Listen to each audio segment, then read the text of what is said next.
So you found a new and exciting war game to play, one that promises unique thrills and experiences on the tabletop, but you still need some minis to go on those adventures. Hello, my name is Nathaniel, and today I'll be covering how I designed and made my first crew of sci-fi miniatures for Osprey Games' Stargrave.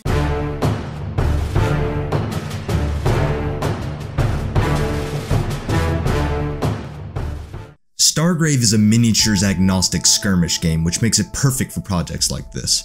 You can use whatever you want for models, and the low model count means that if you do want to do something custom, you don't have to make 100 minis. The world and lore of the setting is incredibly open, leaving a lot of room for your own interpretations of what a crew is and how you want them to look. I know that there's nothing technically stopping you from using salt shakers and pencils when you play a game, but I think a lot of people play tabletop games for the spectacle as well as the gameplay, or at least I do. And without a set universal aesthetic to match up to, it makes it a more inviting place to explore your creative side and make some really unique and fun miniatures. There's a lot to do when you decide to make your own custom kit-bashed crew, so to make things a little easier for myself, I broke down the process into 3 categories to help guide things along: design, building, and painting. The design is the heart and soul of the project. It's what all your other decisions down the line are going to reference back to, so it's okay to take your time to come up with something you really love. There are a few approaches to this that I like to take, but both feed into each other, so it doesn't really matter how you start. The first is by reading the lore of whatever setting you're working in.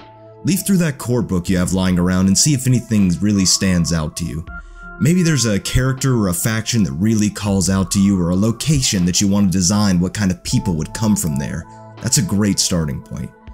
I myself took the second approach, which is through an initial concept. I was reading a paper recently by Patrick Huber, Rednecks and Red Bandanas, Appalachian Coal Miners and the Coloring of Union Identity, which I promise was way more interesting than it sounds. The paper talked about how striking miners would wear red cloths as a sign of solidarity to other workers, especially during times of armed conflict with industry-sided union breakers. With that, the idea of space miners just screamed out at me. What would a crew of exploited asteroid miners look like if they told their old boss to shove it and tried to make their own way out among the stars?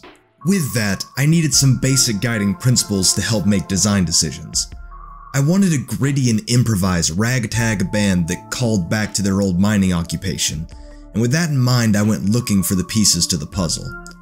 The internet is a pretty massive place, and there are countless websites for getting bits and pieces for miniatures, so just use whatever is most familiar to you or whatever you've had the best experience with in the past. I remember browsing through the Games Workshop site some time ago and seeing something that looked just about perfect for what I was thinking.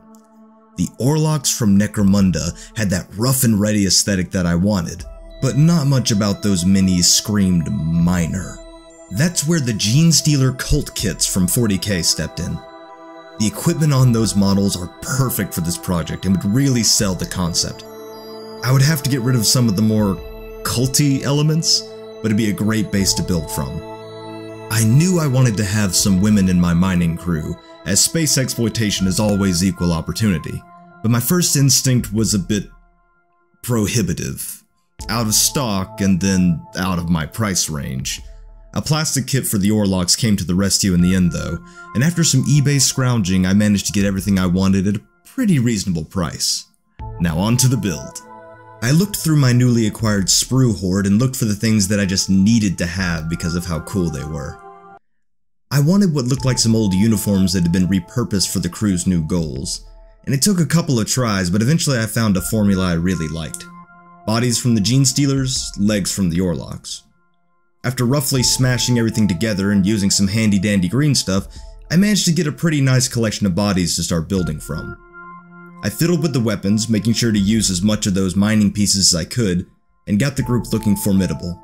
An eclectic array of aliens and humans of all shapes and limb counts. After a heavy phase of cleaning up the hack job I had committed on the plastic, it was now time to put on some paint. There are already dozens of great videos online to show you how to put together a paint scheme, but I also like to tie in the lore as much as I can, more than just aesthetics. I wanted a strong contrast between the new and old identities, and that was best done through color choice, I felt. Elements like the uniforms and mining equipment I wanted to be painted in a corporate sanctioned blue, something boring and predictable, just like management prefers. Any elements that crews would have added themselves would be painted in a bright, eye-catching red, to reference back to the historical source I was using. The waistcloths and machine guns would all get that new red coat to really make them stand out. I took some special time making sure the captain and her first mate were showing off some particularly fierce colors. Paint hides many sins, and after a few hours, the crew was looking just like I imagined them. The range of colors and shapes was really appealing to me, and I was happy thinking about slapping these bold fellows onto a table to hunt for some space treasure. So now, let's see the finished crew.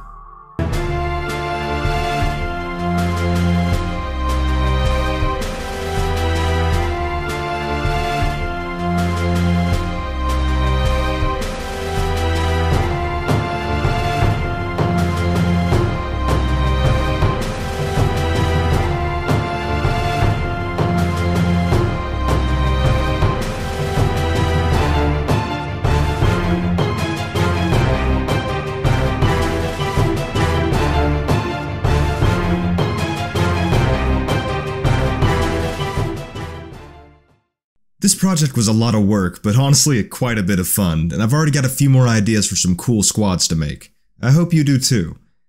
Thank you for joining me on this inaugural video of Punic Painting. Like and subscribe if you enjoyed your time here, and feel free to leave a comment if you have any questions or ideas about making your own custom crew. Till next time, have a good one.